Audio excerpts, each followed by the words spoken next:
Kaya pala ganito ang naging resulta ng kapalaran ko. Kasi alam ng Diyos na kaya ko. Sa edad kong to, napagod na akong magmadali.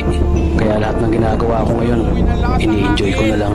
Siguro sa dami na rin ng aking pinagdaanan, napagtanto ko na ang buhay ay mas malawak at mas mahiwaga pa sa mga problemang dumarating sa buhay natin.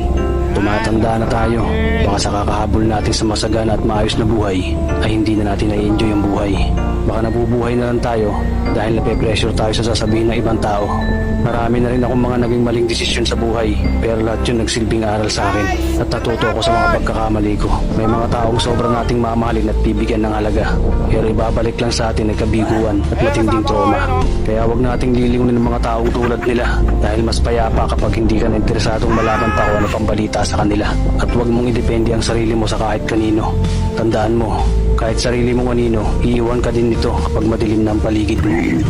Kailangan natin matutunan na huwag ikumpara ang sarili natin sa iba dahil hindi natin laban ang laban nila. Karera mo to, hindi nila karera. Dahil ang buhay ay hindi naman nasusukat sa kung sino ang mayaman, kundi kung sino